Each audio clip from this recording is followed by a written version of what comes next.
But yeah, let's get into There's a melt. Make sure all of our stuff is working. But yeah, man, we got I'm pretty excited about it. So we'll jump on into it. We're gonna get to know some new peoples tonight. Oh, all right.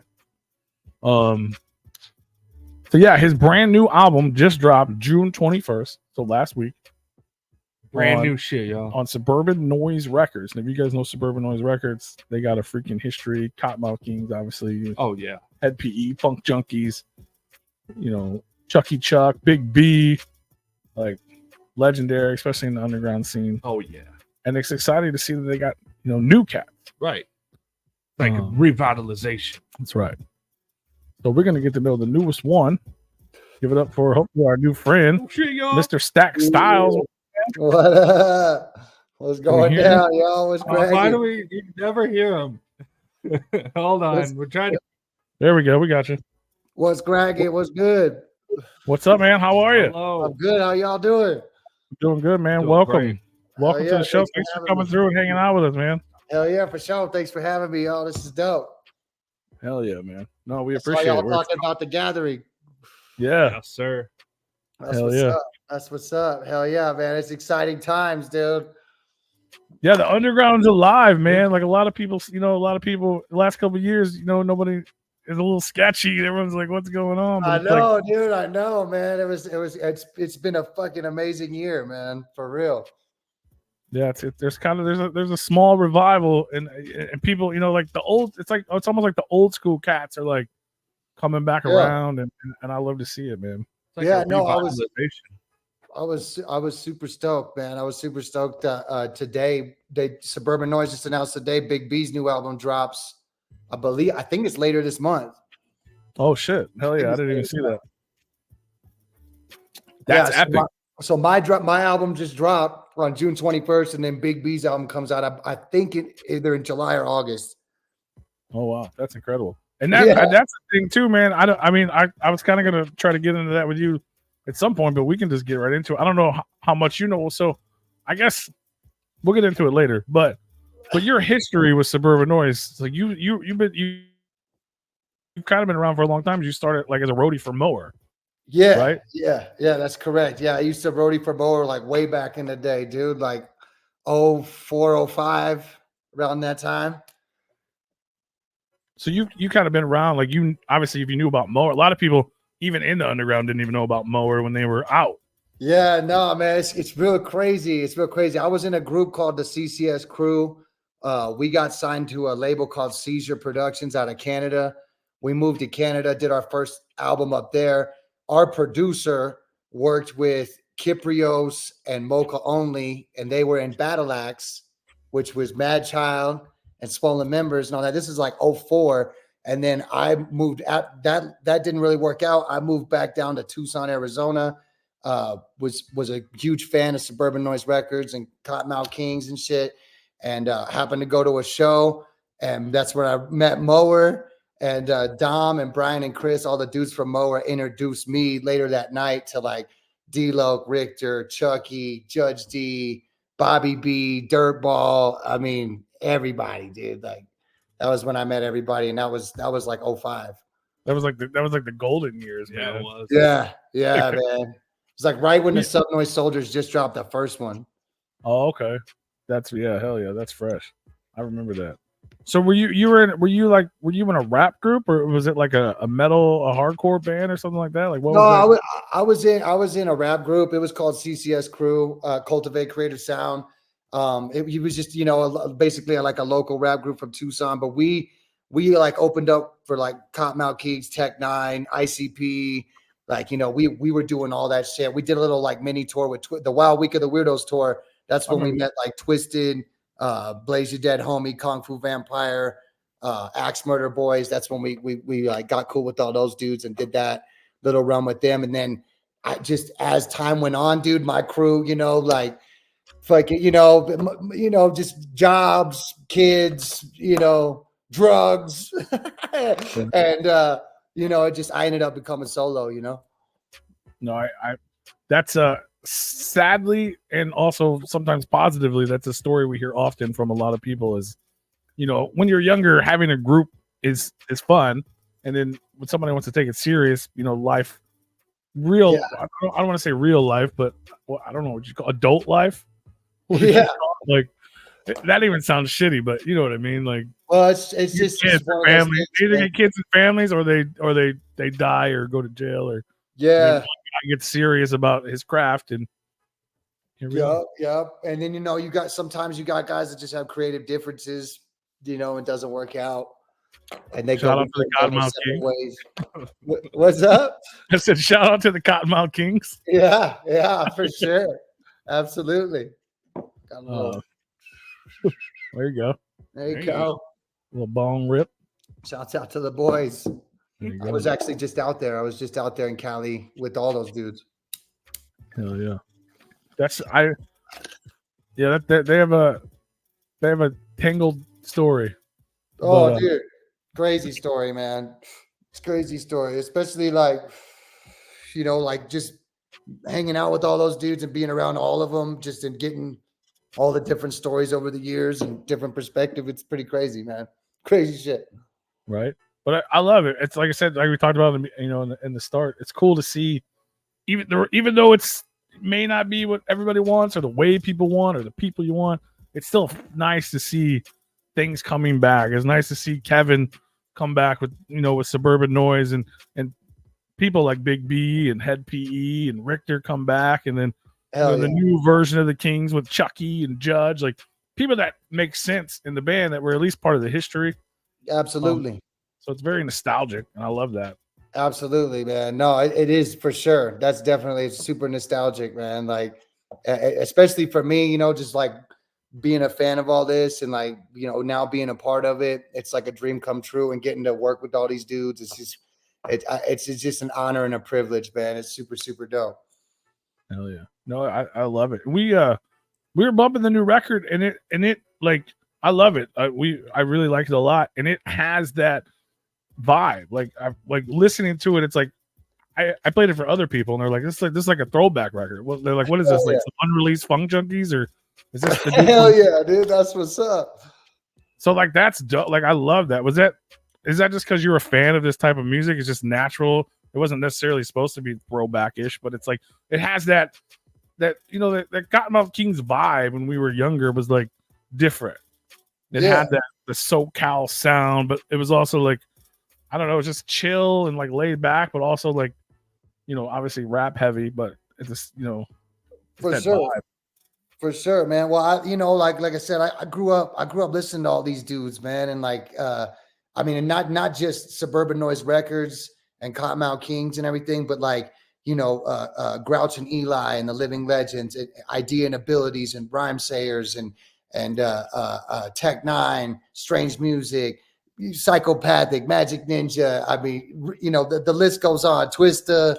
And then I listen to all like the Bay Area stuff, like, back in the day, like Spice One and E40, and just I'm just a huge fan of like all these different styles, and that's kind of the name Stacc Styles. I stack the styles, so it's just a little bit of all my influences, man. And it's like it just kind of makes up who I am, and so I kind of do a little bit of everything. I have like a little bit of a reggae influence, but then I did do stuff with like a lot of metal bands like Lethal Injection, Stands with Fizz, Animus Divine, A Fall to Break. I did stuff with all those bands, so it's like there's a little bit of like rock and metal in there too. So I try to switch it up and blend as many styles as I can, and stack the styles, and just I always switch it up, whether it be the whether it's the recordings or the image, whatever, what I'm saying. I'm always switching it up, Oh, that's awesome.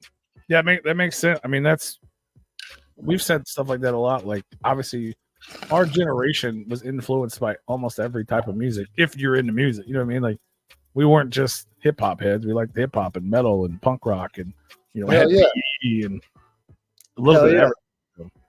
Yeah, that's what's up. Yeah, I toured with Head PE earlier this year, man. It was so dope, man. Like, just fucking dude, like those dudes are the shit, man. Love those dudes.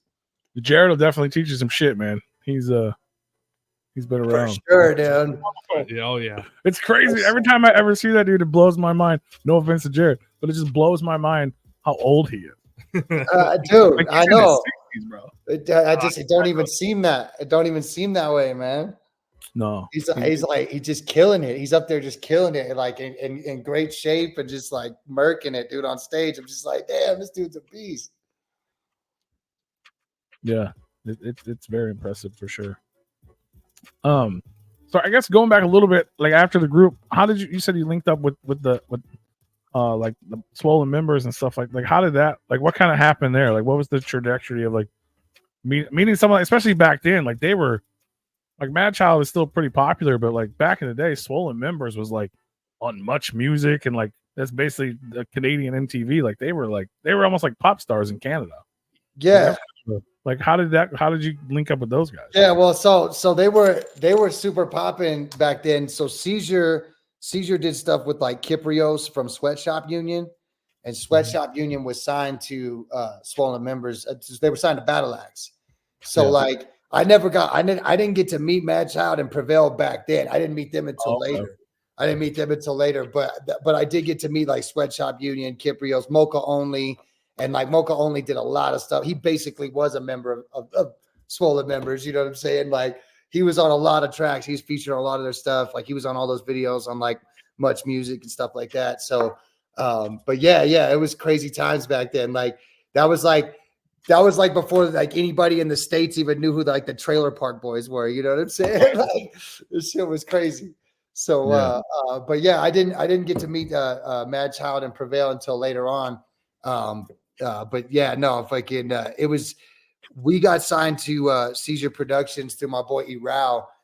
He actually was a dual citizen to Canada. He won a rap battle up there, and Seizure, he was the owner of the label.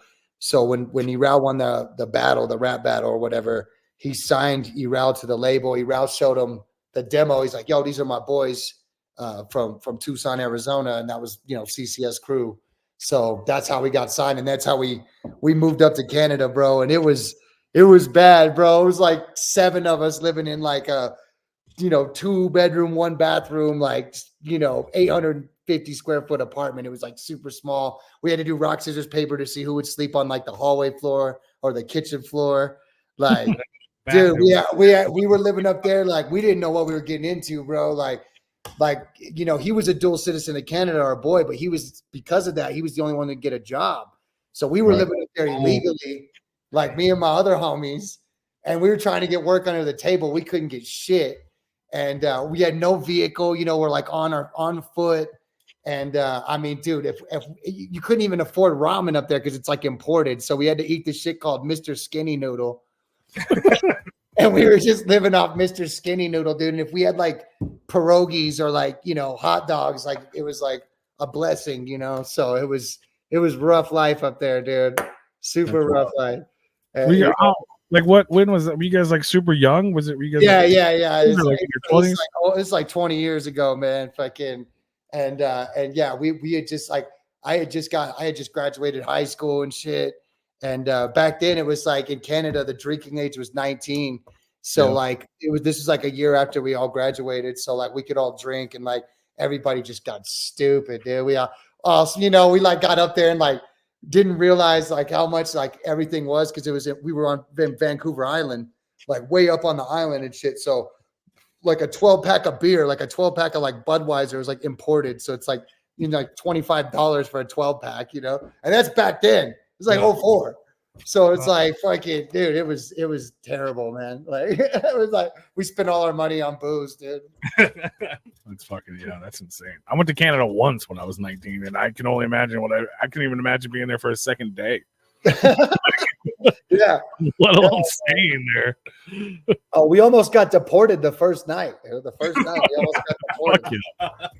Yeah, almost got ejected from the hotel. Everything, dude. It was bad. Because we thought we were like rock stars. We're like, yeah, we just got signed to a record label, dude. Like, going up there, getting all sloshed, fucking tipping over the vending machines and shit, pissing in the hallways because we got locked out of our room. Just stupid, just bad, dude, just bad.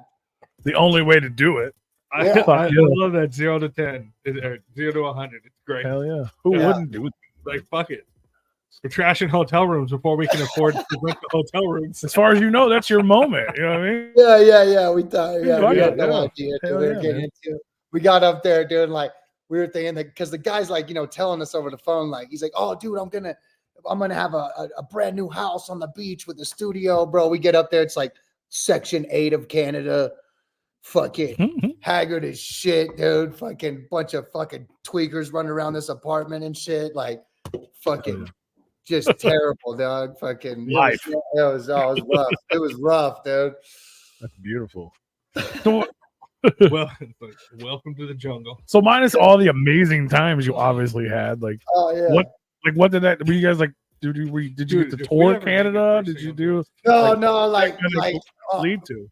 he got us, like, he came through with some of the stuff. We had like a website. We got on the radio in Ontario. We did, like, we performed at like a house party in that apartment complex and just shut it the fuck down. It got pretty crazy. And but that was really it, man. Like he could, like we just never could get off the ground up there. He actually ended up going bankrupt. He pleaded bankruptcy. Like he had two other acts on there. One of them was like, oh God, I can't remember what his name was. There was El Bub from Florida. And then there was like this dude, I think his name was T Hoot. And he had like done some shit with Royce the 5'9". And that was kind of like his bread and butter, And like I can't remember, if I remember correctly, like the dude like ended up like getting deployed to like Iraq or some shit. Cause this was like, this is like 2004. This is like a year after the fucking, the war started in Iraq. And like, yeah, so I guess the dude like just all of a sudden up and decided to go fight for the countries, fight for the US or some shit.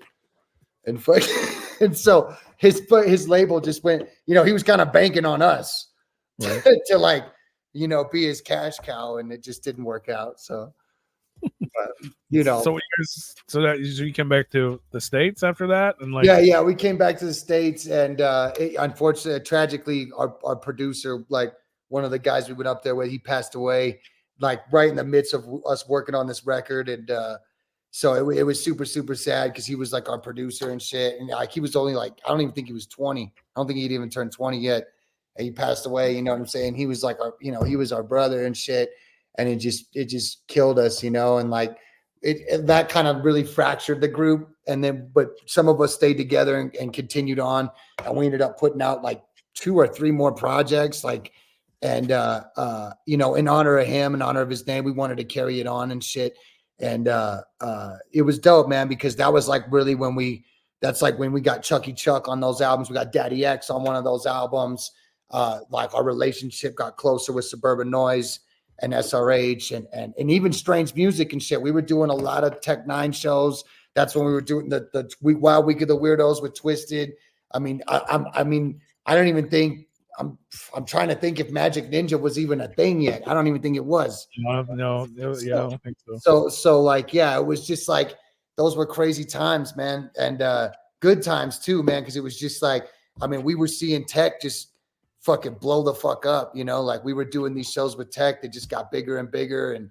And it was crazy because we were doing shows with the Kings, and they were these big shows that kind of got smaller and smaller, and Tech was going the other way. Yeah. It was like they were going like, yeah, it was crazy. One was going while one was up, it was just nuts. That's when they're doing that Strange Noise and all that, right? Yeah, Strange Noise. Yeah, Strange Noise was crazy because like when they first started that, the Cottonmouth Kings would headline that shit. Yeah. But then when they, the next year or the next couple of years was Tech headlined that shit. So it was like, it was crazy, man. Like, yeah, and those were good times. And then they like started doing the Strange Noise tours where it would just be like Richter and Cut Calhoun and Chris Calico. It was like kind of smaller, and I would love to bring that shit back, man. Like, like I would love to do that again. If with Suburban Noize and Strange, that would be super, super dope. To do something like that. So were you rapping then, like as a group? Were you a solo artist when this was going on? I didn't go solo until when I went solo in like 2012 is when I put out my first EP. 2013 I put out my first solo EP, and then I put out my first solo album, Inside the Ride, in 2015. And that's really when I hit it hard. That's really when, like, I mean, we were still kind of doing CCS crew, but not really, man. Like, it had just kind You of. guys were just more so doing like the regional. Yeah, like, yeah. And come to your region. It wasn't like you were going across the country. What's crazy is the first show I did as Stacc Styles, like first solo show I did was actually opening up for Head PE in Tucson. And that was like my first solo show. And then from there, I started doing more solo shows. We did, I was doing like the Cookies or Better tour. Yeah, like regional stuff. Like I would do like the Arizona portion of the Cookies or Better tour. Like, Flagstaff, Phoenix, Tucson with Burner and Jay Hornet, Skyrider. I was doing stuff with those dudes. God, I'm trying to think. Like, I was doing a bunch of different, like Mayday, Stevie Stone, E40. I did a bunch of I was doing a bunch of stuff. Tech Nine. I did a couple shows with Tech as a solo artist, and I eventually I put out. By the time we got to like 2020, I put out my solo album, Mr. Purple, and right before that, I did the Hinchlord tour with Chucky Chuck. That's kind of when I linked back up with everybody. Was when SRH came back, Suburban Noize Records and SRH came back, and they did the SRH Fest 2019. And I was there. I was there that day, and that's like kind of when I linked back up with everybody. Like linked back up with Chucky Chuck, Kevin Zinger, everybody. Richter, Lowe, Mad Child. That was a big thing. I remember that. Yeah. And it was at Huntington Beach, and that led us to the Hinchlord tour, and that was with me and Chucky and Stoner Jordan, Truth, Kane James, AJ the Dread. There was a bunch of people on that tour, man. and we did that run, and that was like right before COVID hit. That was like January 29th, 2020 to like March 2020. And then I remember I was in Vegas shooting a video right after that tour ended. And then boom, the whole, like everything shut down. Yeah, that shit sucked. Yeah. Yeah. So you were just kind of just doing your regional thing, and then it just like the world just kind of knocked in your favor when Kevin decided to reboot. Whatever you call it. Yeah. I mean that kind of like, the Hinchlord tour, I think kind of like me and Chuck getting back together and just talking about shit. And, he was talking about doing a bunch of different projects. I was working on Mr. Purple, and I was just about to put that out. And I was like, hey, I've got my own record label I'm launching, Dope Shop Records. And I'm doing my own thing with Dope Shop. And I got my own artist. I got DJ Looney. I got Jers. Two Stone Kids is kind of my side project. Me and Jers from CCS Crew had a side project, Two Stone Kids, but still actively just staying, focusing mainly on Stacc Styles and the solo project. And I got with my dude, Andy Kane. And Andy Kane's always, kind of been in the background. He's my homie and kind of just like my acting manager, you know what I'm saying? And he was like, yo, like, let's do something, like you finish this record, Mr. Purple, dude. It's dope. Like, it's great. But like, like let's fucking do something different. Let's take it a different direction. Like, I got these dudes in SoCal I want you to meet. And I was just like, all right, cool. Well, who are they? Who are these dudes in SoCal? And he was just like, this is LD from Sublime with Rome. And I was like, oh shit. I was just like, so LD on the cut, he was the DJ for Sublime with Rome. And I was like, all right, cool. And so I started checking out his shit and checking out his beats and like what he had to offer. And then he had a dude, a protege, a dude that worked with him, Neutron. And Neutron had worked on a bunch of stuff. He had a pretty extensive resume of artists he had done stuff with. He like mixed and mastered stuff for D-Loc and shit, and done a stuff with a bunch of artists, man. Like, so I was like, all right, cool. So I flew out to LA. Wasn't he part of that Four Finger Ring? Yeah, exactly. Yeah, he was part of Four Finger Ring. Show a couple years ago. Yep, exactly. So like, I was like, all right, cool, man. So I flew out to LA. I met these dudes. I listened to this stuff. I went through these beats. I ended up choosing these beats, and it was just going to be an EP. And it turned into a full-length album, man. Like, I love being in the studio with these dudes. I love the atmosphere and the environment. And it was just like, it was a whole SoCal vibe, man. And I was going out there. I had moved from Tucson, Arizona, and I had moved to the mountains. And I was like up in New Mexico near Colorado. So I was like up here already kind of writing, like, just in a different mind state than I was in, before. So going out to SoCal kind of like, and working with LD from Sublime with Rome, that's when I started kind of going like, just, getting into the reggae hip hop shit. And, and then into the West Coast shit. And I was like, yeah, dude, I was like, no, this is like old school, like suburban noise, like SRH suburban noise shit. And I was like, I'm going to make this into fuck the EP. I'm making this into a full length record. And me and Andy are going to take it, and we're going to take it to Kevin Zinger. And that's what we did, man. And I met with Zinger in February in the office at Suburban Noise Records. Didn't really have much of the album. Only had like, a couple. I think we had like I had like a demo version of like Leave with the King with Richter. Like that shit took forever to get. That wasn't easy. And I had a couple others, but then it wasn't until May we got the call. Or actually, it was April. It was right around 420. And I got the call like, hey, can you be out here on Cinco de Mayo, May 5th? And Zinger was like, I never do this, man, but I'm going to have Stacc come to my house. And so I had a meeting at Kevin Zinger's house in Malibu, which was super epic, dude. Like, I'm just like, damn. Big shouts out to Kevin Zinger, man. It's just super, super epic, man. And it was super rad that he brought me there. And we hung out, and he listened to the whole album, man. He listened to the whole album from start to finish a couple times. We played pool. He watched the couple music videos that I had done, which one of them was Leave with the King with Richter. The other one was Renegade with Obnoxious and Why Not. Shouts out to those dudes. And he was just like, damn, he's all, this is dope. And like, he even said, he was like, he's all, it gave him like old school, like Suburban Noise Records, like vibes.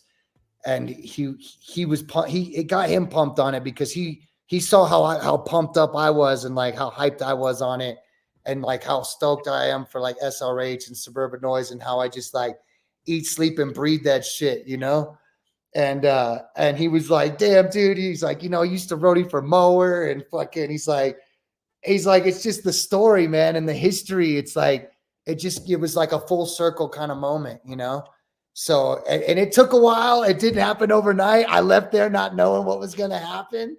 I just kind of put it in God's hands. And, yeah, man, I got the call like several months later and it was like, all right, dude, yeah, we're going to do this. And, I was like, fuck yeah.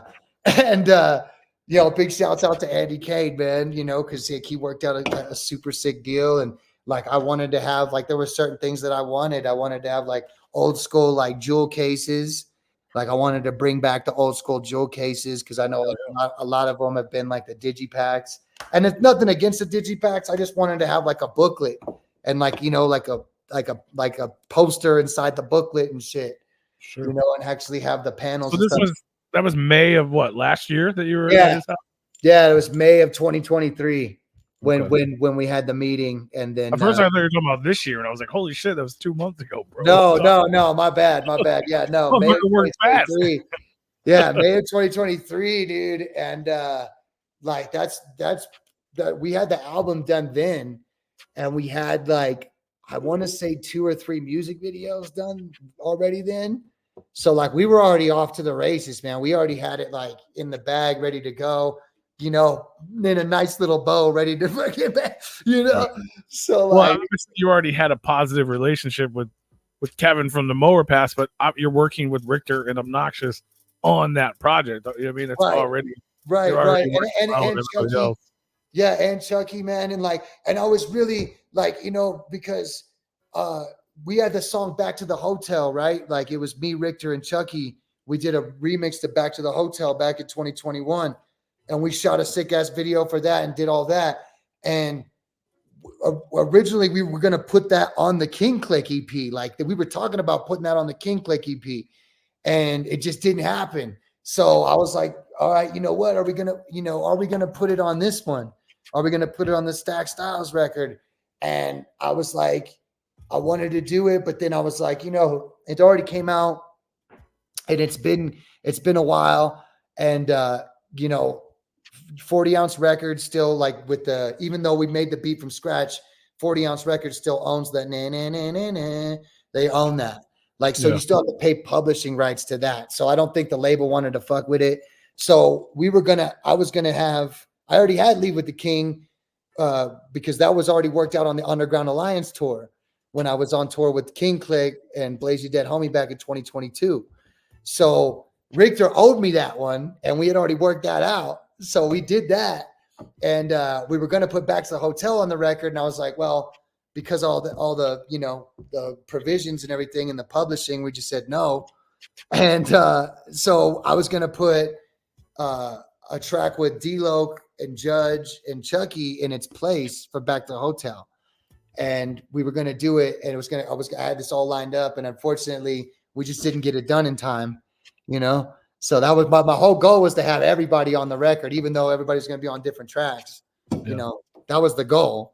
But I was happy to get Obnoxious, Richter, and Chucky on the record. You know what I'm saying? That's dope. This I don't even know this might be a weird question, or you might not even have an answer to it. But like with the I don't know if you would call it, like, it seems like D-Lo and Suburban Noize might not be on the greatest terms. Maybe different recently, but especially back, when you were recording this record and working with Neutron, because that's how we knew him, is because he did the compilation with D-Lo, because D-Lo was going to start that other label, the Kingmaker. Yeah, Kingmaker. That's how we got Four Finger Ring, and that's when the Cottonmouth Kings was like a band of people nobody knew or whatever, and there was a lot of bad blood, I guess. Oh yeah. No, see, yeah, I don't even, because like, I'm not a part of that, but it just seems like a weird time frame with the same people. Yeah. No, I don't even, because I remember, like, I know Chris, you know what I'm saying, from $20 Profits, right? Yeah. Yeah. And he was in the Legacy band, but I never knew like Damn Dad or Tavares or any of those dudes or anything like that. And I never like got to see like the band live or anything like that. Like, yeah. Like I didn't. It was weird for those people, like, because it was like there was like people would always talk about how like D-Lo and Richter was mainly. Yeah, and see the last. So I did a show with Richter and Loke and Product back in 2019 in Tucson, Arizona. I did a show, and that's what Cottonmouth Kings was at the time. It was just Loke, Richter, and DJ Product. Okay. And that was like after the Kingdom Come album had come out, and Saint was locked up at the time, and that's why Saint wasn't on the road with them, because he was locked up. And so fucking and that's when I opened up for them then, and then all that shit went down. I don't even know what the fuck, because like, I heard, I got Richter's side of the story, I got Loke's side of the story, but I know that in 2021 that's when we did Back to the Hotel, and we did it in Vegas, and that's when they told me that they were talking about doing there was going to be, originally it was talking about being another Subnoize Soldiers album, but then they were like, we're not going to call it Subnoize Soldiers because, no Big B, no Dirtball. So it ended up becoming King Click, and that was Richter, Chucky, and Obnoxious. Yeah. And that was, so then we did the tour, and like, so I didn't see D-Lo or Judge until like October right after Halloween of last year. Because that's the first time I like linked back up with them. I hadn't seen left them on a positive note and then kind of came back around when things were better. So yeah. Because but like the thing is that like everybody, what's crazy is that because I've done a lot of stuff with Richter and toured with him and all that stuff. And like, he's never said anything bad. He's got nothing but like positive vibes. Like, dude, those are my brothers. And like, he's had nothing but like good things to say. You know what I'm saying? Like, he talks about like the past, and he's told me some really cool stories about all kinds of cool stories about like, like how it all started, and like how like when he went away the first time and how he came back like around High Society. And so those are all like epic stories, man, to hear, like, For you sure. know, just like cruising around with him and hearing him talk about all that shit. And it's like, and then, you know, on the same thing, like kicking it with like Loke and Judge and Chucky, dude, like they got epic stories, dude. And Tax, man, dude, like love those dudes, man. So it's like, bro, I love yeah, it. yeah. And it's like, I'm like you guys, man. Like I'm such a fan. I got nothing but love and respect for all those dudes. Like I just want them to all come back together, dude. You know, and like I think everybody does, you know. So Yeah, for sure. I like that it all kind of as fucked up as it was, and you know, good, bad, whatever anybody thinks of it. And then like the King Click, which led to Chucky being now part of Cottonmouth, which that's fucking cool as hell to me. Like I love how that all kind of worked out. It'd be cool if Richter would slide in there, but you know, it is what it is. I know, man. I know, dude. Like, you know, and it's just like it's one of those things where it's just like I was saying with like CCS crew. It's like, I mean, we're all cool, you know. We can all get along and all talk to each other and shit, you know, like me and my crew, you know. But yeah, it's just one of those things where it's just like it's just everybody's got to get on the same page. You know what I'm saying? Yeah, that's a lot of people. Yeah, dude, it is for sure, and it's just like it's hard, dude. Like, you know, like when you got, you know, one of the guys that's, you know, fucking that if he gets advertised and then he doesn't show up or doesn't make his dates, bro, it makes the rest of the group look bad. And it's like you can't have that. Sure, absolutely. R.I.P. Saint Dog too. What's up? I said R.I.P. Saint Dog as well. Oh yeah, I fucking R.I.P. Saint, dude. Shit, man. Yeah. I think he might have been the glue that could have put it together. Unfortunately, he's gone. Dude, man, like, you know, fucking, he was so dope, dude. He was such a beast too, man. Fucking R.I.P. Saint, dude. It's crazy too. Suburban Noize announced he's got a new album coming out. Yeah, we had him on probably, what was it, like a month before he passed, I think. We had him on the show. Yeah. When he was working with Donnie and all them guys at Force 5 working on that rap. That's dope. He was on here fucking rapping verses and singing, telling stories. Dude. He was having a good time. It was dope. Hell I'm yeah. glad that we got to have him on officially before that happened, and I'm glad they're putting that out because I think it's dope. Yeah, dude. No, it's super dope, man. And like, it's super unfortunate, dude, that he's no longer with us, dude. It's like we've lost so many like dope people in the last few years, and man, dude, it sucks, dude. It really sucks. But you know, fucking, I'm literally looking forward to that album because I thought the R.I.P. Saint, because I got that album, you know, like I thought that was like the last one, yeah. So like this is pretty special, and you know, just like I said, just being a part of all this, and it's like, you know, having my album drop on Suburban Noize Records, and then like I was like, oh damn, Big B's got a new album coming out, like Saint Dog, like what, dude? Like in the same year, bro? Like, no, that's crazy. I love that. I didn't see it. Like I knew you had a little bit of history because I basically just got the email about Mower, and you know, I mean, I didn't realize how deep the history was. That's epic, and that makes me excited not only for you but for Suburban Noize. Like that, like I said, you know, obviously I don't even like to bring up bad things, but I'd be an asshole if I didn't, and people would be like, "Why didn't you mention D-Loc or whatever?" Yeah. But we're old school, and I love. It's not that I don't, you know what I mean? Obviously, the history I love, the shit that happened, and that sucks. But people like you who were part of the old school, being a part of it now, and Chucky, like Chucky fucking makes me smile.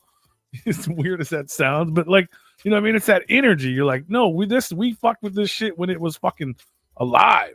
And now that you're excited to be a part of that history, and like, you know, it's almost like a rekindling of that era, which some of us almost forgot how dope it was because it's been so long.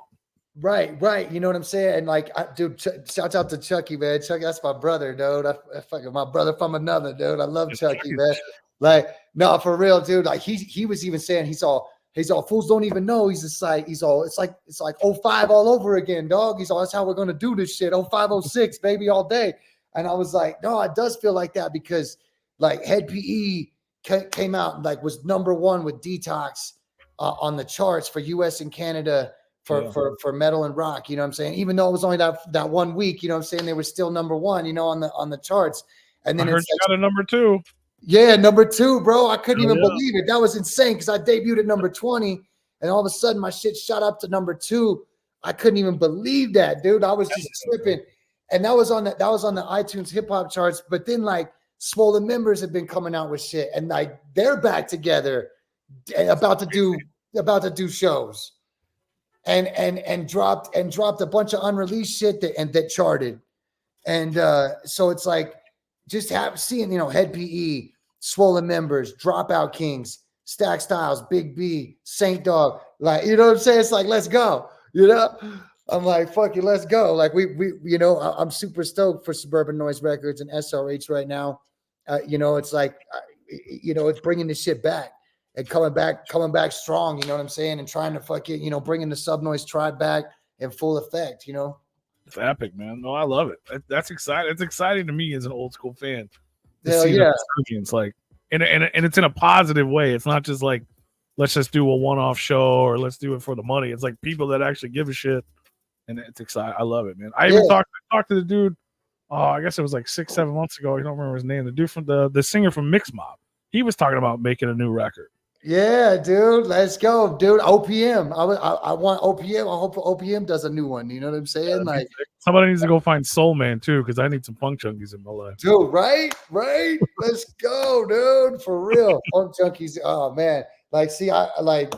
I know he stopped doing. The guitar player passed away or whatever, and I think that's fucking get back to it. But. Yeah, it's unfortunate, man. But yeah, all that shit, dude. I'll show my age, but like. One of my first like not pop music as a child concerts was Cottonmouth Kings. Like I was 15. I wasn't old enough to drive yet. My buddy let me drive his car, and fucking Richter was still there. Like the album hadn't come out yet. It just had the Stoners Wreaking Havoc sampler. Oh, whoa, okay. Grand Vernacular opened. No way. Yeah, dude. And it was like 3 stories up in some venue that wasn't even a venue. It's fucking crazy, dude. So like, I grew up on that shit, and I'm in fucking Missouri. Like, I'm nowhere near California. Dude, so like, I was just chilling. I was like at Judge D's, just chilling, talking to all those dudes, like D-Loc and everybody, man. They were all like, it was epic as shit. And they were talking about Grand Vernacular and how, like, I guess he's still around, dude, like still b-boying, like super healthy. Like I was like, what, dude? Yeah, dude. Like they were talking about some, like, he was b-boying, like some video they saw him b-boying on like recently, and I was like, no way, that dude's still breakdancing and shit. I'm like, hell yeah. I'm like, that's fucking dope. They should bring him back as right, dude. That's what I'm saying. Get Grand Vernacular on stage. Get Lou Dog. Yes. Let's go.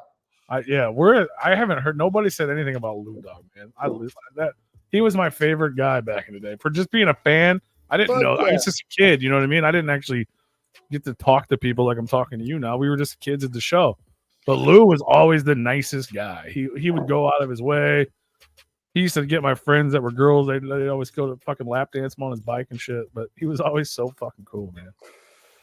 He was with us too. Like anytime we did like a Cottonmouth King show and we were backstage, he would always like smoke us out and shit. Like, always just super, super cool. Like one of the times, like I think it was one of the last times that we did a show with KMK, he had a vaporizer hooked into his lowrider bike. Like it was like this glow in the dark, like lowrider bike that he had, but it had a built-in vaporizer. And he was just doing vapes, dude. Like it was dope. I love it. That thing got almost every time they tore, that thing got a little more out of hand. Yeah. He always did something to it. Yeah.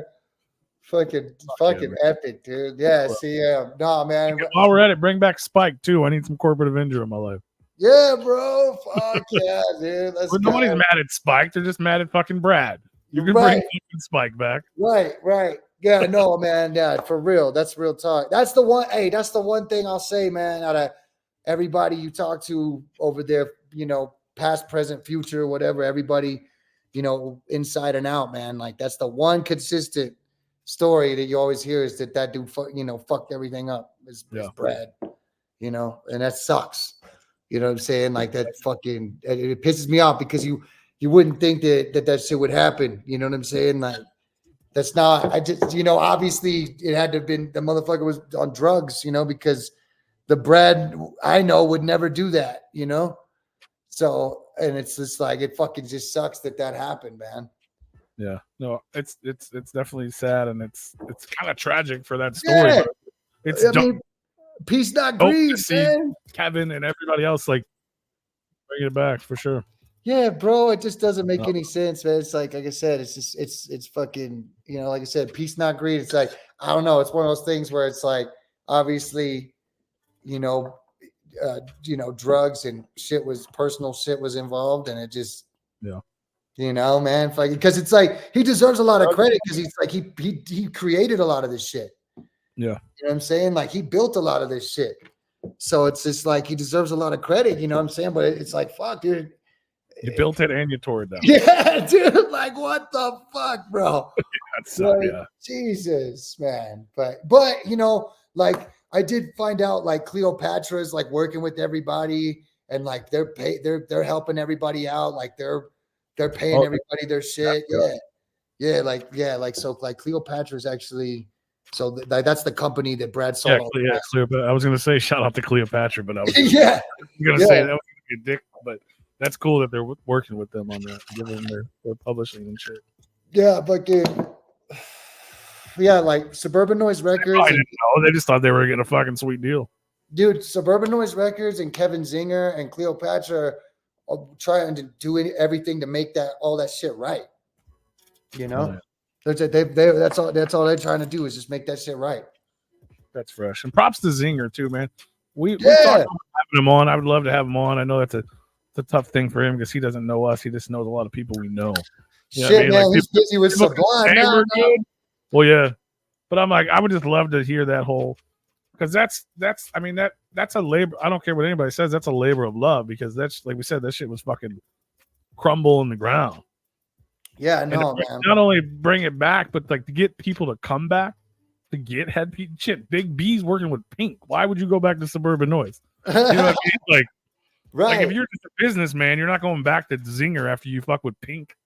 I mean, dude, but it's love. That's real shit. Like that's dope. You should, but you know what I mean. That's what I'm saying. Like a lot of people don't even know, man, how like Zinger is all about the fans, dude, and he wants to do as whatever, you know, as much as for the fans as he can, dude. And so like he's trying to, you know, bring all this shit back, dude. So like I fucking, you know, I got nothing but love and respect for that dude, you know, for everything he's trying to do. And it's super, super dope to see, you know, everything that's happening this year. I'm just like, damn. Cause you know, like it just seems like since that SRH Fest in 2019 at Huntington Beach to now, you know what I'm saying? It's like, damn, a lot's gone down. So it's super exciting times. And I feel like, I feel like now, I'm sure he was working the entire time, but obviously most of us you don't see the work, you just see the results. Now I feel like we're starting to see those results, or like in some of the moves he made in the beginning with like bringing Whitney Payton in for a record, like that drawed attention to what they were doing in a positive way. Yeah, you know what I mean? And little things along the way, Head PE, and you know what I mean, and signing Obnoxious, and you know, different signing new acts, just keeping their name out there. And now, for sure. And they got like, you know, like there's like Salty Brazzi, there's Concrete Dream, there's Kill the Imposter, Mickey Avalon, and like you were saying, Whitney Payton, Kaleidoscope Kid, you know, all these artists just over the last Dropout Kings, just over the last like 5-6 years. And all these artists, man, like, you know, even if it was just a 1-album deal or whatever, you know what I'm saying? Like, it's still a family, dude. It's still like a tribe. Like, we still come together, and like, that's what I'm excited about. Cause like, I'm like, oh, I get to work with all these. I'm like, all right, let's go. Cause like, I'm somebody asked earlier about you and you working with Dropout in the future, hopefully. Yeah, yo, absolutely. Like, I mean, my plan is to work with everybody. That's my goal. It's like I want to work with everybody in Suburban Noize Records, past and present. I want to work with everybody, you know, everybody I possibly can outside of Suburban Noize Records. You know what I'm saying? I have like a list of artists I want to work with, dude. So I'm super stoked. Yeah, man. Head PE, Mad Child, Prevail, Dropout Kings, like Big B, like I've just, this album, this Live Your Best Life is just, kind of just scratches the surface of, all the things that I want to do and all the stuff that I want to do, No, that's awesome. And like, even though obviously we just learned you've been obviously been around for a long time, doing music for a long time, being a part of this, but it's almost like a brand new beginning for you. It's a new start.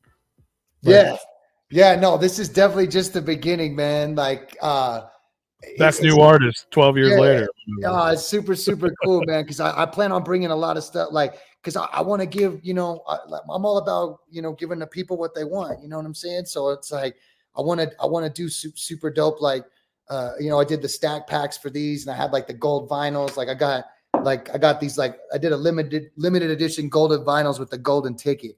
Oh shit! And like there's only 100 of these that were made. And they're like gold vinyls, and like all the vinyls I did were like super, like they come with like these autographed sleeves, like, so it's like a whole sleeve, all custom made, dude. So like I'm trying to do like just special stuff, man, for the people, like this shirt, this is like a kind of a shout out to Arizona, and it's like Los Angeles Lakers colors, because it's like the album's AZ to SoCal. Because it's like I'm from Arizona, I'm repping Tucson, Arizona, but it's like we did the whole album in LA, like it's all Suburban Noize Records and shit. So that's it. AZ to SoCal, live your best life. I wanted to make a positive record that, like there's so much negative shit that's happened in the last 4 years. So I just wanted to make something that like people could party to, people could groove to, smoke to.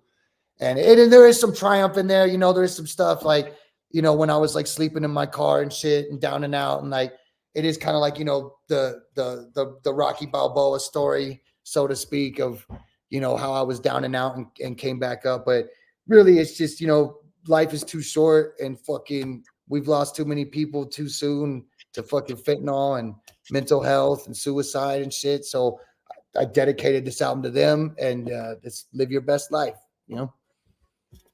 Hell yeah, that's the shit. And it's a great album, and it's available right now. You can buy it, you can stream it. Yeah. So, but it's super exciting times, man. I'm trying to bring as much old school shit back and mix it with the new school. You know what I'm saying? With just like just doing something just old and new and creative and just fucking dopeness. I love it, man. I love to see it. I'm excited. Hell yeah. Hell yeah. I'm excited to see what you do. You know what I mean? Like, and I love the energy. I love the positive vibes. Like, we definitely need more of that in the underground, in the scene, and the old schools. I love it, man. That's where it's at. Hell yeah, dude. That's what I'm talking about. So is this, I mean, I don't know if is this going to like give away the details of your deal or anything, but is there a future with Suburban Noize Records? This is just the first record on Suburban Noize, or? Yeah. I mean, to be seen. This is just the beginning, for sure. Yeah. This is just the beginning. So I'm just getting started. Like there's a lot. I have so many ideas and so many things that I want to bring to the table and to the label, to the table, to the label, to the stable. So I want, it's just, I have to, I feel like it's my mission. So, and I'm excited to do it because I want to bring all this shit together, man. It's like, I want, I already did the shit with Big Henry. I went all the way down to Gadsden, Alabama. And like Big Henry was, showing me all like where him and Yellow Wolf grew up and where him and Yellow went to high school and just all this, like, he's like, yeah, this is, where Creekwater was made. This is how Yellow came up with Creekwater. So I was like, man, I got to do more shit with Slamerican, like, I want to get down to Nashville and get back down there and do more stuff with Slamerican. Kasky, I want to do stuff with Ritz. There's just a whole bunch of people I want to work with. I'd love to work with E40 and Tech, dude, if I could. You know what I'm saying? So like, I got a lot of goals. Put it out there. You can. Yeah. I want to do shit with fucking ICP. Y'all were talking about the Gathering, man. Like that's a dream too. That's a dream and a goal too, man. Like ICP, fucking Cypress Hill. Man, I could go on and on, dude. I can definitely see you rocking the Gathering next year or something. That'd be fresh. Yeah. That's Ricky and them did the part of that whatever that tour was last year. They did Camp Zool. I did Camp Zool. Yeah. Oh, you were out there? Hell Yeah, I got to open. It was me. It was Devious T, Jay Villain, and then me, and then King Click. Okay. So that's how they did it. So yeah, I went on it like, dude, I went on it like 3:30 or like 4 o'clock in the afternoon. Oh, it was hot as shit. Yeah. It was so hot, dude. Like I have a tour vlog on YouTube where you could see me when I get off stage, dude. And it's just like, it looks like I got out of the shower, bro, but it's just sweat, dude. I'm just fucking like, just that little barn or whatever. It's hot as fuck. Oh yeah, man. But it was dope, dude. It was dope out there. Fucking like a ghost town and shit. Yeah. They were like doing crazy shit out there, like bathing in like goat's blood and shit. It's the only way to do it. How you cool down out there? It was pretty rad. Stay cool. DJ Swamp was out there, dude, filming all kinds of gnarly shit, dude. Like, shouts out to DJ Swamp, man. Like, oh man, and yeah, like that's another thing too, is like me and DJ Swamp, man, we put on a show, dude. It's a lot different from how I used to, like when I used to do shows, you know what I'm saying? Like the way I do it now with DJ Swamp's a lot different, man. We put on a fucking show, man. We do some crazy shit. And you're on tour right now, or did your tour just finish up? Or I just got back off the road. I was on the road. I've been on the road since May 6th, dude. I played the Whiskey a Go Go in Hollywood with Cottonmouth Kings, and then we went to oh God, I can never remember the name of this place. It's called the Poorhouse. It's up there like near Pismo Beach, and then we went back down.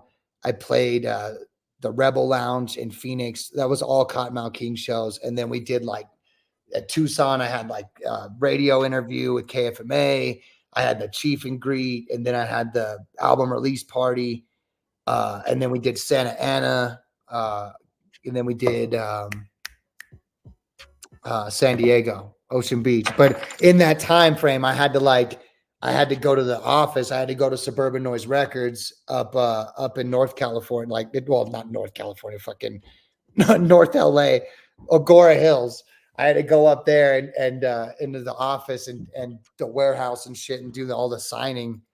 So it was crazy, man. Like I was going all over the place, man. Oh, and I was in Vegas too, because Swamp had a show in Vegas, and that's where we had to shoot some of the music videos. So I shot 2 music videos and did all these shows from May 6th to about July 26th or June 26th. Sorry.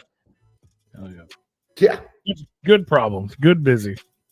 Yeah. No. Good busy for sure. Good busy. But yeah, it was fucking crazy. Are there any upcoming tours or shows or appearances that you can announce right now or that you know about? Yeah. Well, we're working on it right now. We have like. There's some dates. I don't think I can announce them just yet, but there is some dates that we have like for October, and we're just kind of working out like the details on that, like when we're gonna announce or whatever. But hopefully, what's up? Is that stuff with the Kings? Potentially. Maybe. Possibly. Things that I can announce because they probably love the Kings. Possibly with Cottonmouth Kings, possibly somewhere on that run with Rehab. Dope. But then there's also 2 other, actually maybe even potentially 3 other shows and opportunities. Unfortunately, not the Gathering. The Gathering, I think they decided they're gonna go like more horrorcore this year and shit. And like we almost got it, dude. Like I was hearing a lot of rumors, dude, like early on that we were gonna do it. And I was like, oh fuck yeah, here we go. And then I got hit up, I got the call, and I guess they talked to their people or whatever, and they were just like, hey, yeah, we're gonna do this whole like horrorcore like thing, which is cool. That's cool. Yeah. No, next year's an anniversary year, so you got to bring back the old school. It's 25 years next year, right? So I'm hoping there's a whole like Suburban Noize Records like fucking day or stage or something. That would make perfect sense. That would be dope, man. That would be super dope. Have a whole SRH Suburban Noise Records day, fucking or stage. I've had PE Yeah, me and won't Swamp come back, but other than that, it should be all right. Me and Swamp will ascend on that bitch. You guys can play the Clue 4. Right. He doesn't have any interest in that. But yeah, they Cottonmouth, the new version of Cottonmouth played last year, and Mad Child. That was yeah, dude, and Yellow Wolf and Ritz and shit. Yeah. Like, fuck yeah, dude. I even bring back Riff Raff. Yeah, that don't work. I don't think that's gonna happen. That's all right. You got the Limp Bizkit tour out of it. I saw they put Skits Craven on there. I was just like, yeah, people are real happy. Oh yeah, people are real happy about that. Yeah. I think he's dope. People hate him because he made a claim that he's I don't know why because he people made that claim. Oh, he made that. Yeah. I'm the king of horrorcore or whatever. Yeah. Like, oh, his music's dope. He's a cool dude. Yeah. No, I've never, I never got to meet him in person or anything, but I've heard nothing but good things, Yeah, people just got upset. He said that shit last year, and people don't get over shit. Oh, dude, I was reading some that are still mad at Eminem. They just don't know some of the comments. I was just like, damn, man. Yeah, dude, poor guy. Did you see that clip of ICP fully laying out that whole story? Yeah, Drink Champs. Oh yeah, I did. Yeah. Yeah. They're like, no, he was about Eminem. I don't know if is that a recent clip or not? Okay, I thought so because it popped up for me and I was like, oh, well, I'm gonna watch. Yeah, because they asked, like, what's your problem with Eminem? They're like, we haven't had a problem with Eminem in fucking 20 years. I think that's the first time I've ever heard them go in depth about it. On the Drink Champs. Yeah. Okay, yeah. Me and Swamp saw that on the when we were on the road. Yeah. That shit was a little out of it, but it was a little bit. Dude, it was long. It was dope though, man. Shit. Yeah, it was funny, dude. No, man. I would love to do some shit with those dudes, man. And hopefully next year, man. Hopefully next year we'll get the gathering. I think, as far as festivals go, we might end up doing one of these cannabis festivals. I gotta talk to my boy, but hopefully we'll get on one of these I don't know if it's the Arizona Cannabis Festival or the Las Vegas Cannabis, one of the Oklahoma Cannabis Fest. Hopefully we'll get on something. Yeah, with weed becoming legal, you would think all the original members of KMK would want to come back and be like, all right, we need to rekindle this because now it's like the time. Like we did it. They're having weed festivals, and all like I think the market is now. Yeah, no, man. I mean, shit. I mean, these bongs are dope, but the fucking their weed, bro. Like their weed was fire, dude. Like I went to the dispensaries out in Cali. They're sold out now. But last year when they launched the shit, like the Cottonmouth Kush, and dude, all that shit was fire, dude. I was telling fucking Loke, I was like, you got to bring that shit back, bro. Like that shit's fucking chronic, dude. Like, because it was, man, like all that shit, like, and it's like, you got Burner doing cookies, man, like KMK should be doing that shit like that, Oh yeah, for sure. Yeah, they were the fucking smoke kings before. Yeah, they made smoking it. was cool. They were. Yeah, right. I didn't even know what weed was when they was rapping about it. You know what I'm saying? Right. I was like, they should have been doing cookies before cookies for sure. And then he had KMK in the 2000s. Yeah, the 90s. And then the 90s. Man. Dude, yeah, fucking and like all that shit's like, it's super nostalgic too, man. You go back and like I go back and listen to these records, man, and it's just like there's not a bad record, man. They're all fire, dude. Like there's you can find fucking bangers on all these records, dude. Like it's crazy. They definitely had it. There's definitely a legacy, man. Yeah, absolutely a legacy. It's a legacy. It's a dynasty. And it's super, super rad to be a part of it, man. Oh, that's sick. It's super cool to be. Yeah, so like I'm super stoked for the future, and I just want to keep working with all these dudes, and like I want to do stuff like I said, like bring Slamerican into and do work with CNT and Ritz and whoever, man. You know what I'm saying? Like I want to expand it. I want to make it bigger, better than ever, and I'm here for it. I love it, man. Yeah, you and Ritz could be fucking brothers, bro. Yeah, right, dude. I know they be talking shit on they're like, oh, he's the Timu version of Ritz. Stack's the Wish version of Ritz. I'm like, whatever. I'm like, hey, I'm like, anything fucking involving Ritz is dope. So I'll take that as a compliment. Fucking Timu Ritz. I love it. Yeah, I'll take That's that. epic. You know? That's epic.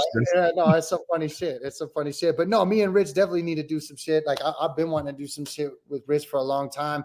And it's funny too, because it's like, if you go and look at my old album, like if you go and look at like the last one, Mr. Purple, it's like, I'll have like, you know, like totally different haircut and fucking, I'm all wearing like a suit and tie and shit. You know what I'm saying? So it's like I said, I stack the styles. I do different shit. You know what I'm saying? So yeah, I definitely didn't look like Ritz a few years ago. That's dope. That's funny as hell, though, man. But I love it. I love to see it. I love like, but I get it. People talk shit, and even myself, like I love this scene. I love the underground. I love this type of music. But being in it for so long, even though I try to be positive, I just assume I'm going to dislike most of the shit I listen to. Even though, you know what I mean? I'll say, I hope it's good. Like, I want it to be good, but I just expect it to not be, because most things aren't to me. Right. And we listened to your record, and I was like, it was like as shitty as it sounds, it was surprising because it was good.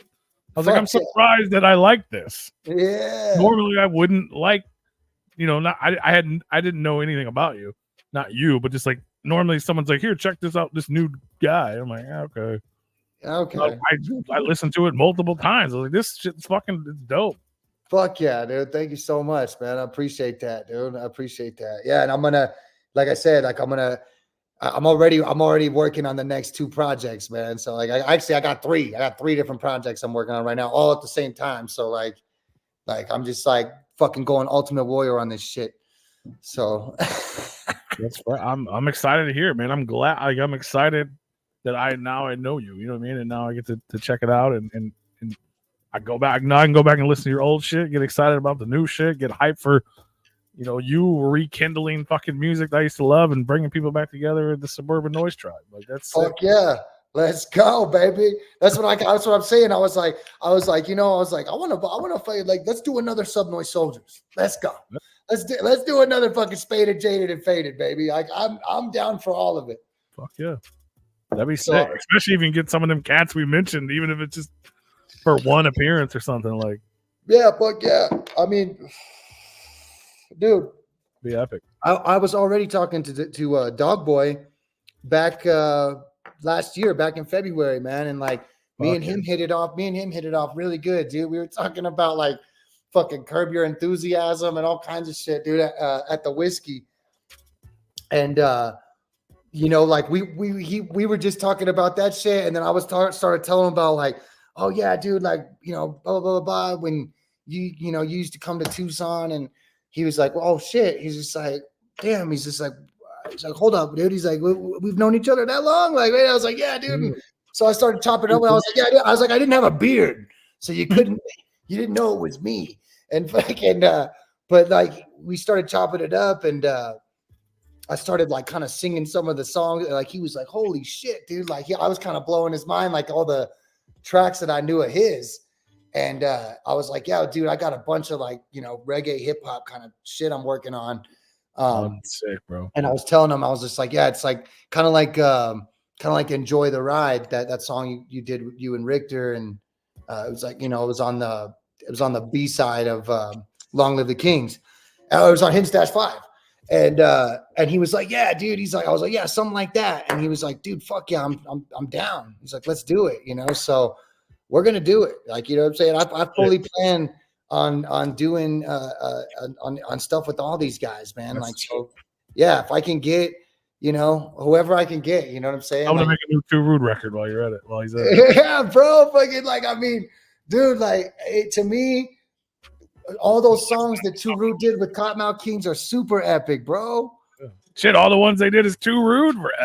Yeah, dude, bro. Yeah, just the song Too Rude is fucking one of my favorite songs, man. Yeah, I got both Too Rude records. I got Reinvention, the self-titled, and then I got the Rebel Rhythm, which is the Dog Boy one. Yeah, I remember he was when they just formed the new KMK with Chucky, and he was originally announced as a member, and I got fucking think about that. Oh, bro, I know, And he dude. wasn't there, and I was like, damn it. Yeah, I know, dude. I don't know what happened with that, dude. I'm still curious as to like, like what happened with that because Yeah. I think maybe like he's just going to be featured on the new record. Yeah, probably just touring life. Yeah, maybe that's probably what it is. He probably just can't tour. But yeah, still something like that. I'll have to find out. Yeah, let me know. But yeah, I'd love to fucking talk to him. I'll just sing his songs. Dude, I can tell you right now, dude.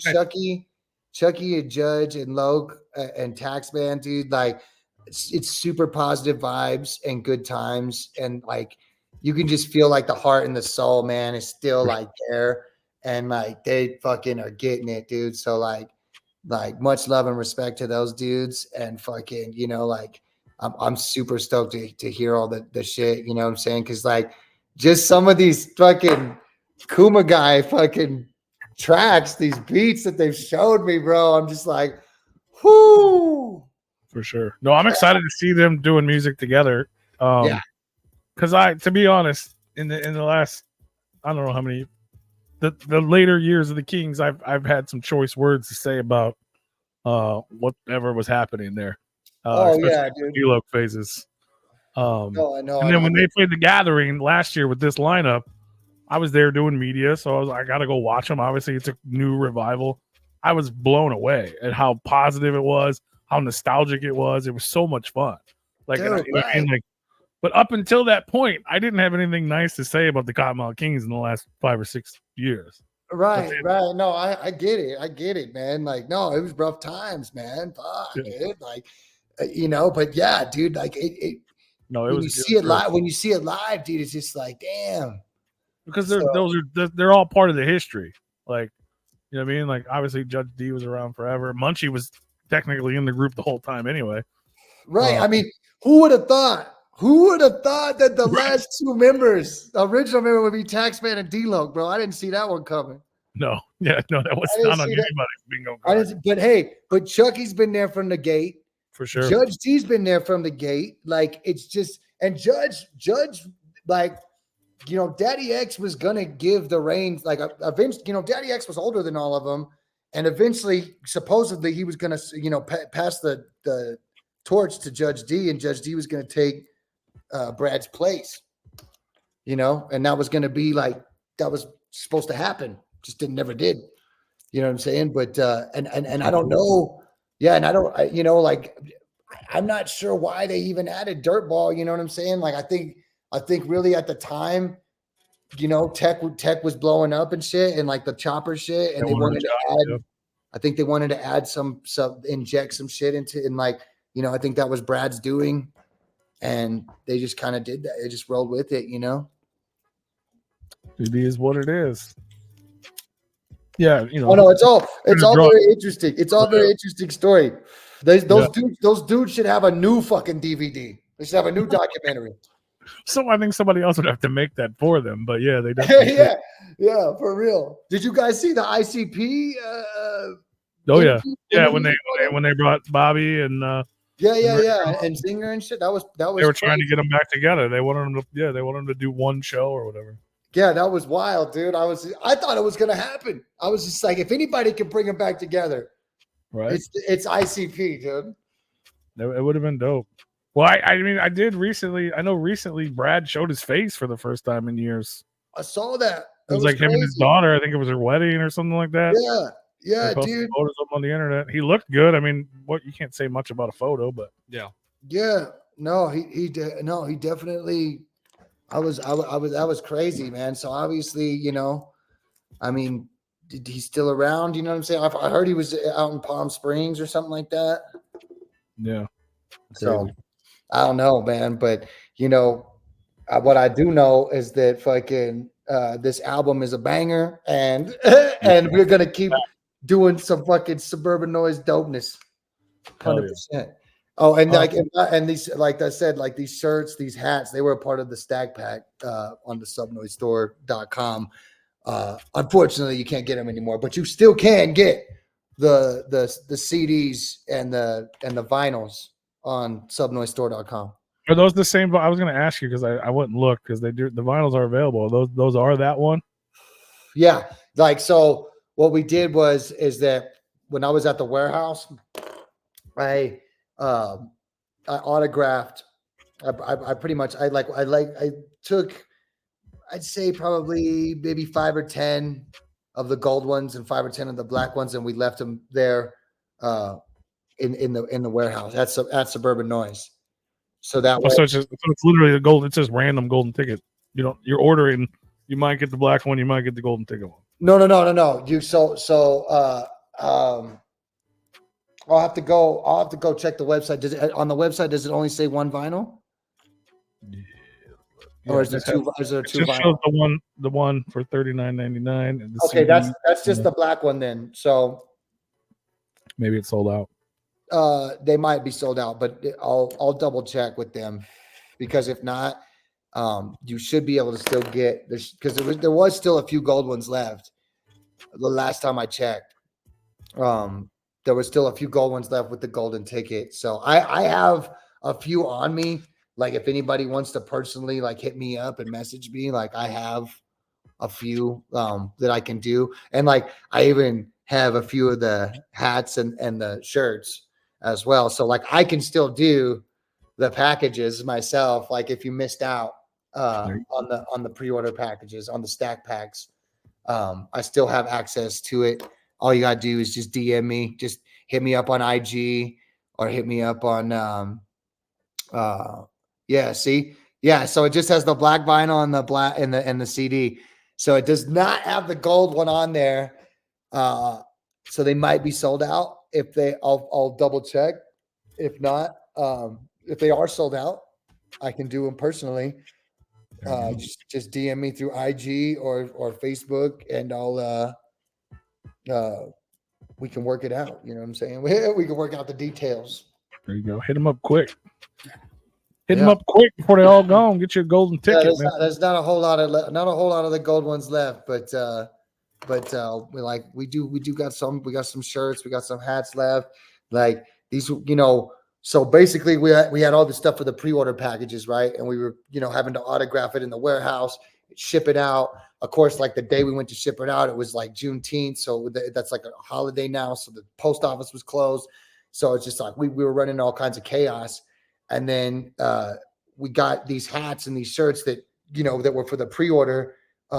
We also had them for the album release shows for like Tucson and Santa Ana and San Diego, right? So that, like, dude, shit just got crazy, man. Like the hats got lost in the mail.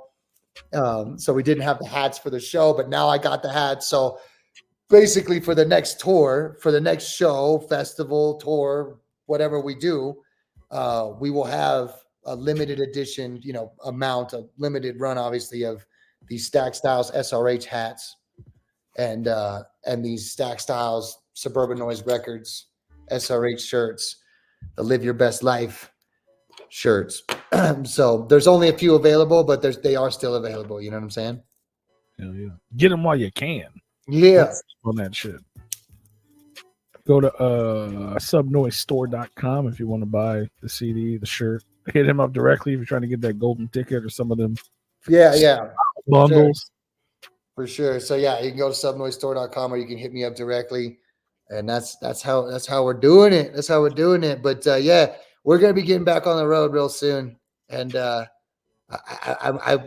gotta definitely, before the year is out, we'll be back on the road doing shows. And I like I said, I got multiple projects in the works. We still have 3, maybe even 4 more music videos dropping off of this record. So there's still a lot of content. There's still a lot of music videos, still a lot of merch. Like all this shit's going to be coming out in the weeks to come. Hell yeah. I love it, man. Yeah, this is brand new. The record just came out a week ago, 21st. Yeah, it's brand new. The brand new video dropped. It's on YouTube. It's the self-titled track, Live Your Best Life. Super dope music video, man. We shot it all over the place. Shouts out to Epidemic Media. We shot that shit in like Beverly Hills, Malibu, LA, Vegas, like all over, man. Like did some crazy shit. So it came out super, super dope. If you go to Suburban Noize Records YouTube page, you can watch all my music videos that have come out so far. Leave with the King featuring Johnny Richter, Renegade with Obnoxious, Weed Wax and Whiskey. That's got some Bring the Noise tour footage of the Head PE tour. There's the God, I'm trying to think. I want to say there's another video that dropped besides the Weed Wax, besides the ones I just named, and the Live Your Best Life one. I know that we have DGAF Nonstop music video coming, Another Day, and In the Mood. We have those 3 music videos coming. So hell yeah, all kinds of shit along the way. Where's the best place for people to follow you and keep up with all the stuff you're doing? Instagram, Facebook, Twitter? Best places to just is at Stacc Styles, STACC and you can, it's at Stacc Styles on everything, man. Twitter, Instagram, Facebook. I think I'm pretty sure it's just at Stacc Styles, dude, on like everything. Or if you want, you can just go to stackstyles.com. You can go to stackstyles.com and you can just, click any of like the links and it'll take you to any one of my pages. There you go. Keep it easy. Yeah. That's there's dopeshoprecords.com. That's more merchandise, basically, like more exclusive merch and stuff like that.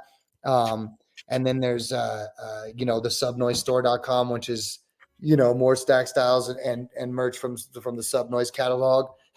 and then you got just stackstyles.com. So it's a lot, but it's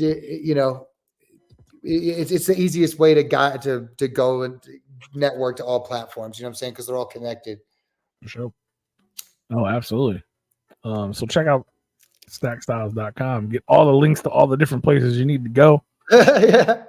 And you can find some of that old school shit, the pre-Subnoize shit, and get that shit on lockdown, man. Yeah, no, it's super dope, man. Like if you look on subnoizestore.com, man, they got like a bunch of like King Spade shit, and there's like all kinds of shit on there, man. Like Big B, King Spade. There's like old school shit. There's new school shit. There's Obnoxious, Stacc Styles. Like it's really dope how it's like all integrated and like how they're bringing back like some of the old logos and old merch, and like I thought it was super, super cool. No, absolutely. A lot of people don't know about it because there's 2 websites. There's suburbannoizerecords.com and then there's subnoizestore.com. So like a lot of people don't know like that there's 2 different websites. Yeah, there's also SRH. There's also SRH.com. So and that's all the SRH merch too. So it's like there's a lot of fucking websites, dude. Calm down, Kevin. Yeah. There's a lot of fucking websites. Right. If you want to buy shit, there's a website. Fucking buy it. Yeah, because I didn't even think about it until I was on here right now, and I was like, damn, dude. I was like, there's fucking dopeshoprecords.com, stackstyles.com, subnoizestore.com, srh.com. Fuck. Suburbannoizerecords.com. I can't even say them all. Ridiculous. Just support. Well, whichever one you want to go to, support. Fuck yeah. If you ain't got no money, fucking stream that shit. Do it up. Stream it, download it, all that good shit, man. Hell yeah, man. I love to see it. It's a pleasure to meet you. I'm glad you're here. Dude, fucking thank you so much for having me, man. Privileged to be here. Super, super dope. Nice meeting all y'all. For real. Fucking anytime, man. Anytime y'all want to run it again, let me know. Yeah, for sure. Same goes for you, man. Like, you know what I mean? And let us know about when you get new shit dropping or the tour announcements or show announcements. Okay, for sure. Yeah, definitely, man. Worst case scenario, we can at least share it and let people know. You know what I mean? Yeah. No, I mean, shit. Like I said, right now we just dropped a new album, so we're just running that like the new video, "Live Your Best Life," and like just really running that as the main focus and the main single because it's like the summer jam. You know what I'm saying? It's like that West Coast summer fucking vibe. It's got DJ Swamp on the talk box. You know what I'm saying? With some California love type shit. But so yeah, it's super dope. So that's kind of what we're focused right now. But we do have like more videos and stuff dropping off of this record. And like I said, like new merch and new content coming. And yeah, I'll definitely keep you posted on the new any new dates or any new shit popping. Sure, man. Yeah, we're always here. Go pick up Live Your Best Life, man. It's out now. It's fucking dope. 13 tracks. It's a good time, man. Got Johnny Richter, Neutron, Why Not, Obnoxious, Chucky Chuck, and Big Henry, and John Russell. Yeah. All on that record. The other video was Renegade, I think, that you were trying to think of earlier. Oh, yeah. Leave with the King, Renegade, Weed, Wax, and Whiskey, Live Your Best Life. I think that's the 4 that's out right now. But then we got D-Gap Nonstop, Another Day, In the Mood. I still want to say there's one more, but. So a video for pretty much every track on the record that isn't an intro or an interlude. Pretty much. I tried. Nothing wrong with that, man. That's the shit. That's dope. That's a dope. So go check it out. Stream the videos, stream the music, buy a fucking record, buy a CD, buy a t-shirt. Support that new shit, man. Support the underground. He's trying to keep it alive. Help him. Yeah. I love it, man. What up? Hell yeah. I guess I got one more question for you. If anybody in the chat room has any questions real quick, here's your last chance. I know we had a couple, but we kind of asked them. We used to ask all of our guests this, and I fuck it up most of the time now. But you're new here, so I didn't want to fuck it up for you. Essentially, man, you got 3 albums, 3 records. You know, maybe you're stranded on an island, people say, but I say like they inspire you, like either as a child or you know, you get angry at something and you punch the wall and you go listen to this record, or you cry in your car, whatever it may be. Just 3 records that you just could not live without. What would they be? Oh man. Yeah, you're welcome. 3 records that I could not live without. That is rough, dude. Oh yeah, it's a heavy hitting question. I mean, obviously there's more than 3, but you know what I mean. There's and no judgment, no judgment. It could be like Dirty Dancing soundtrack or something like that. We ain't gonna hate. Oh yeah, we've got some singers. Dude, damn, that is a really good question. I guess the first thing that comes to mind, you know, when I was a kid, the Blues Brothers soundtrack. I gotta put up. I don't know why I would put. I just say, you know, I used to listen to it all the time when I was a kid, like going to bed at night and shit. So I'm gonna put that is number 1, the Blues Brothers soundtrack. Down with that. Yeah, I like that. Oh man, dude. Because like I'm a huge fan of like classic rock and shit, like Traveling Wilburys and shit. Tom Petty, fuck, dude, and you know, but you kind of look like him too. Now that you say it. Yeah, right. Oh, trying to think, dude. Fuck, man. Roy Orbison. That's a really tough question, dude. Because like I got so many favorites. You know what I'm saying? I'm not gonna lie. I appreciate the fact that every time you say something, I see it in you. Yeah, dude. It's just like, Roy's glasses on, like. I see it. Man. Well, yeah, Jeff Lynne, man. Fuck it. You got a little Lane Stanley in you too. I see. Yeah. It's really hard, dude. Because like, you know, I love CCS Crew Lyrical Bartenders, dude. Because like that was like the best. I think they, as a group, as CCS Crew, you know, like that was the best album I did with my homies. You know what I'm saying? So that's my second choice would be CCS Crew Lyrical Bartenders, because like I feel like that was a special time, and like I made that with all my homies and shit. So, and like it's such a good record, you know. It's so slept on. Nobody knows about it. It's just one of those great records, man. CCS Crew Lyrical Bartenders. Oh, so that's my number 2, and that's just kind of like a sentimental, personal one. Yeah. And number 3, oh god, dude. Fuck. I mean, you know, Cottonmouth Kings are my like favorite group, you know. So it's like if I was on an island, which child of the Kings? And I had to have, you know, a fucking Cottonmouth King record. Oh man, if I was on an island, okay, so let's think about this. If I was on an island and I needed a Cottonmouth King record to really put me in the mode, and I, like grow weed and have weed, smoke weed on this island, I'm gonna say fucking Sunrise Sessions, dude. Nice. I'm gonna say Cottonmouth King Sunrise Sessions because I'll never get tired of it. I'll never get tired of that. Royal Highness. I was gonna say Royal Highness. I was gonna say Royal Highness. Royal Highness is by in my opinion, Royal Highness is the best Cottonmouth King record. Facts. I don't even think that's opinion. I think that's just facts. I think it's the best. Best. And I would say number 2 is Rolling Stone. Yes. That's what I thought you were going to say when you went with the island vibe. Yeah. I smoke weed, bro. So yeah, I'm going to say those are the two best Cottonmouth. But I would say Sunrise Sessions is in either number 5 or 6 top Cottonmouth King records, somewhere in there. But it's a vibe. It's a vibe, dude. It's got that like, I love that like reggae fucking hip hop shit, dude. It's like, hell yeah. Like I'm tapping more into that. Like that's kind of what I did with Another Day on this album. So like I like that. I love that shit. Like 21 Pilots and like Dirty Heads and Slightly Stupid and like Yeah. But I've always been a little bit more like more underground than that and more hip hop than that. And just, more grimier than that too, just because of like my background and where I come from and how I grew up and shit. So I haven't really done a whole lot of reggae shit. So but that's my shit. I love that shit. Yeah. It's so fitting for the crowd that you now are associated with as well. So yeah, for sure. You know what I'm saying?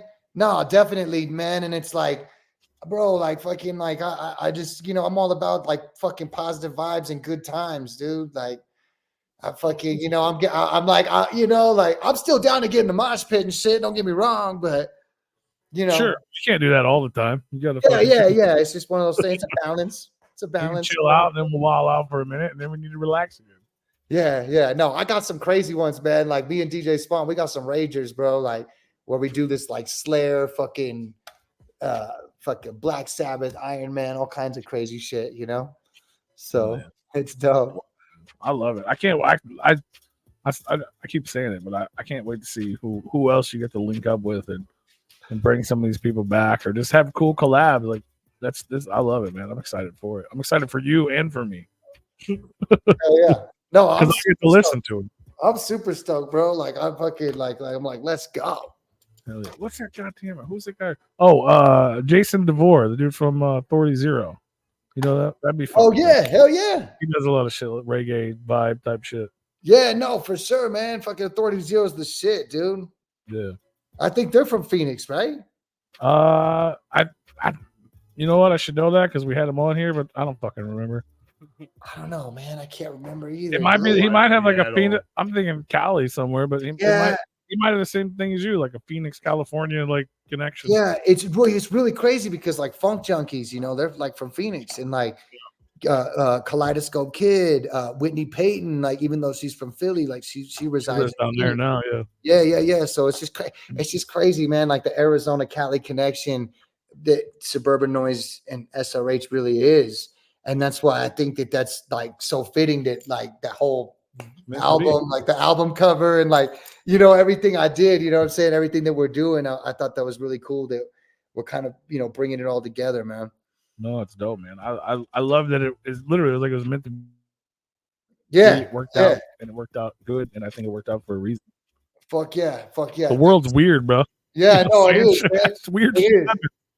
Yeah, dude, the universe, man, works in mysterious ways, dude. Shit.